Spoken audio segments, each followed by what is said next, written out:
In 2007, a school bus carrying 14 students disappeared during a routine field trip. No crash, no wreckage, no sign of the children. 18 years later, one of the students, now grown, spots a familiar bracelet in a second-hand shop, and memories she had tried to bury come rushing back. What if the bus had never left? Or perhaps it was never meant to? Clara Bennett hadn't returned to Ashwood, Vermont, in nearly 7 years. The town was frozen in her memory. A single flickering street lamp at the crossroads, old clapboard homes with peeling paint that tried every spring to cling to life, and a small gas station that doubled as a diner, its bulletin board crowded with missing cats, bake sales, and town hall announcements. Her father's house smelled of aged wood and lemon polish, a scent that only comes from a quiet life lived for decades. Clara dropped her duffel bag by the door and found her father asleep in his recliner, one slipper dangling off, the muted television murmuring captions about road construction. He looked thinner, older. She gently tucked the blanket around him and stepped outside, craving fresh air. That's when she noticed the thrift store. It hadn't been there before. Across from the lone post office stood a squat building with a crooked sign, Second Chances, a place run by retirees, stocked from forgotten basements. Curious, with time to kill before sunset, Clara crossed the street. The bell above the door jingled sharply. Inside, dust floated in lazy beams of fading sunlight. Behind the counter, a woman in her 60s hummed along to a scratchy cassette of Hotel California. "New in town?" she asked, smiling without really looking. "Returning," Clara said softly. "I grew up here." The woman squinted. "Family?" "Bennett," Clara replied. Her eyes widened. "You're Dan Bennett's daughter." Clara nodded. "Clara." "Well, I'll be," the woman said, returning to her humming, as if that explained everything. Clara wandered the aisles, knitted sweaters, chipped mugs, vintage toys, memories people had outgrown. And then she saw it. In the jewelry case, nestled among tangled chains and cracked plastic rings, lay a silver charm bracelet. Delicate, with 3 charms, a music note, a tiny dog, and the letter J. Clara froze. She recognized it immediately. It had belonged to Jenny Carter, her best friend in 7th grade.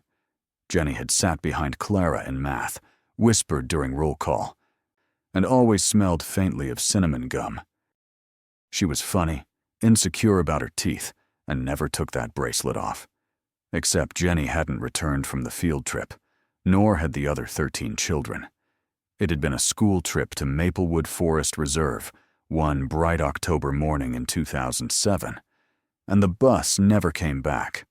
No wreckage, no distress call, nothing. The town had called it a tragedy, mechanical failure, possible misdirection, a search underway. But after 3 days, the headlines stopped. After a week, the school held a memorial without photos, just a list of names. Then silence. Clara had been sick that day. Fever, strep throat, a lucky illness that kept her off the bus. She stared at the bracelet. "Where did this come from?" she asked the shopkeeper. The woman said, blinking. "Came in a donation box last week. Maybe from the Parsons estate. They were cleaning out their attic." Clara opened her wallet. "I'll take it. $5. She handed over a 10. The woman gave her change with the same vague smile. Outside, Clara turned the bracelet over in her hand. It was worn but intact. The music note bore a scratch. The J was slightly bent. She froze when she saw faint initials engraved on the underside. J.C. Her pulse quickened as memories of that week returned. The day the bus left. The friends who vanished. The past wasn't gone. It had just been quiet. And now, it was calling her to remember. The next morning, Clara parked her car in front of Ashwood Middle School. The building seemed frozen in time. The same sagging roof, the faded sign above the entrance spelling out, "Welcome to Ashwood Middle," missing letters patched with tape, and a rusty bike rack leaning at its usual awkward angle. 14 students had left this building in 2007 and never returned. Clara tucked the bracelet into her coat pocket, stepped out, and approached the office. She hadn't slept much. Every time her eyes closed, she saw Jenny's face, freckles and all. She needed answers beyond rumors or old obituaries. Inside, the office had been modernized. Fluorescent lights, clean linoleum, a digital check-in system. A young receptionist barely looked up from her screen. "I'm Clara Bennett, class of 2008. My dad, Dan Bennett, taught shop here," Clara began. "Oh, Mr. Bennett retired a few years back, right?" "How is he?" the woman asked, perking up. "Slowing down," Clara replied. "I'm helping him after surgery. I was hoping to look at old yearbooks or records from around 2007. The receptionist frowned. "That's tricky. Most records from that year were archived off-site. Some went missing in a flood a few years back." Clara tried not to show disappointment. "Anything you have names, class lists, photos. I just need to see who was on that field trip." The receptionist hesitated, then nodded. "Follow me. There's a storage room in the back, mostly yearbooks, a few boxes of old directories. You can dig through them for a few minutes." Clara followed down a narrow hallway, the smell of dry erase markers and cafeteria pizza lingering in the air. She crouched before a gray metal cabinet, dust motes swirling around her. Inside were yellowed binders, file boxes, and old yearbooks. She found the 2006-2007 yearbook and flipped to the 7th grade section. There she was, Jenny Carter, twin braids, smiling innocently, unaware of what the future held. Clara's throat tightened. Next, she pulled out the student directory, scanning bus assignments. Bus 3, Bus 7, Bus 12. And there it was. Bus 12. Teacher: Mr. Alan Pierce. Students: redacted. Every single name blacked out. Faint impressions under the redaction suggested someone had gone through by hand, erasing every record. Clara's heart pounded. She photographed the page for reference. "Found what you were looking for?" the receptionist called from the doorway. Clara nodded, hiding her eagerness. Back in her car, she studied the photo. No public record of Mr. Pierce, no social media, no teaching certificates. He seemed to vanish from history. And the bracelet? That was proof someone was hiding something. Determined, Clara drove to Maplewood Forest Reserve. The trail was barely recognizable, overgrown and neglected. After 20 minutes, she reached a clearing marked only by a sunken concrete slab, moss creeping over its edges. A faint number was etched into it. MWF 12. Something about the place felt wrong hollow, as if the air remembered what no one else did. As she turned to leave, a man appeared at the edge of the clearing, middle-aged, heavy coat, a shovel in hand. "Lost?" he asked. "Just walking," Clara said, steadying her voice. "I'm looking into the 2007 disappearance." The man froze. "Clara Bennett?" he asked softly. "I was part of the volunteer search back then. Nobody wanted the truth out." He told her that the reserve hadn't been an ordinary forest. In the 1980s, it had been a decommissioned research site, testing psychological and chemical experiments. Officially closed, but evidence suggested secret work continued. The bus that disappeared had never sent a distress signal. The transponder stopped mid-route, as if cut deliberately. "And the teacher?" Clara asked. "New guy," he said. "Quiet. After the disappearance, he vanished too. No one ever saw him again." Clara showed him the redacted bus list. He nodded grimly. "Looks about right. Most people refused to ask questions. The ones who did stopped after they got too close." Later, at the Ashwood Public Library, Clara combed through town council minutes. She discovered that the reserve had been leased to a third-party contractor just weeks before the field trip, under a strict non-disclosure agreement. Public access was restricted until after November. The field trip shouldn't have happened, and the school board had concealed that fact. When she checked the local newspaper archives, she found an announcement that the reserve had resumed school trips after a 3-year hiatus, details that had never been shared with parents. Every piece she uncovered pointed to the same conclusion. Someone had deliberately erased evidence and manipulated events. Back at her father's house, Clara laid out her findings: the redacted bus list, council minutes, concrete slab photos, and newspaper clippings. She scribbled notes in her journal. MWF 12, leased to unknown entity weeks before field trip. Council minutes missing for October 2007. Maplewood Reserve closed for 3 years prior. Teacher disappeared after trip. Jenny's bracelet resurfaced in 2025. Then her phone buzzed with a message from an unknown number. "You're asking dangerous questions. Stop now." Clara stared at the screen.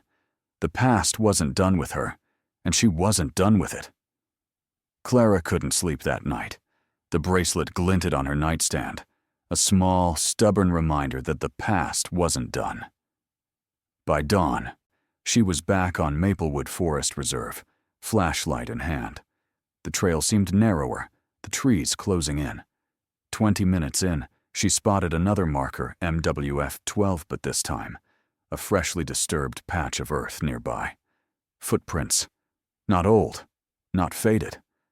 Someone had been here recently. A voice called from behind the trees. "You shouldn't be here." Clara turned, heart hammering. A man stepped into view, younger than the volunteer she met before. Sharp eyes, a clipboard tucked under his arm. "Who are you?" she demanded. "Name's Harris. I oversee maintenance, or at least I did. The forest. Some areas are restricted." Restricted? Clara echoed. Why wasn't this on the map in 2007? Why was my friend Jenny on a school trip here? Harris hesitated. Some things are better left forgotten. The bus. It never left in the way people think. That site. It's not just a reserve. Experiments. Testing. The children were part of something. They weren't supposed to return. Clara's mind spun. Part of what? That's a crime. They were erased, Harris said flatly. Records, memories, even the teacher. He glanced at the trees. Some things survived. The bracelet is one. Suddenly, a rustle behind them. Another figure appeared, older, face shadowed. Harris stiffened. Go. Clara realized she had to leave, but she memorized everything. The footprints, the markers, the slab. Back at her father's house, she spread out the photos and documents, connecting dots that no one else had dared touch. Her phone buzzed again. Stop digging. Some truths are meant to stay buried. Clara smiled grimly. The past had whispered, threatened, tried to scare her. But she wasn't done. Not yet. Clara spent the next days cross-referencing every scrap of information. Town council minutes, archived maps, the old school bus routes. Everything pointed to the same conclusion. Someone had deliberately erased all evidence of the Maplewood field trip. A week later, she returned to the forest, this time with a small camera and GPS tracker. The sun was low, casting long shadows over the cracked slab marked MWF 12.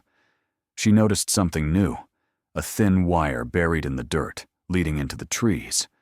Following it, she found a hidden hatch covered by moss. Heart racing, she pried it open. Below, a narrow passage led into darkness. Inside, the faint smell of chemicals lingered. Old lockers lined the walls, rusted but intact. At the end, she saw a pile of belongings, backpacks, lunchboxes, and her friend Jenny's notebook. Clara's hands shook as she opened it. The pages were filled with handwriting from all the missing kids. Notes, drawings, little clues that someone had kept them alive, somewhere underground. Suddenly, a voice echoed, "I told you to stop." Clara spun around. Harris appeared again, older men flanking him. "You don't understand," he said. "They're changed. The project didn't end in '89. It continued. Hidden. We protect them. We protect the town." "But they deserve to be found," Clara shouted. "They were children." Harris's face hardened. "Not yet. Not until it's safe. You've seen too much already." Clara realized she couldn't fight them physically, but she could expose the truth. She snapped photos of everything: the hatch, the belongings, the graffiti the kids left behind. Back in her car, she uploaded the images to secure servers, sending them anonymously to investigative journalists and government watchdogs. Her phone buzzed one last time. Stop. Last warning. Clara smiled grimly. The past had tried to scare her, erase her, warn her off. But this time, she wasn't going to let it remain hidden. And somewhere in Maplewood Forest, the missing kids waited, unheard but not forgotten.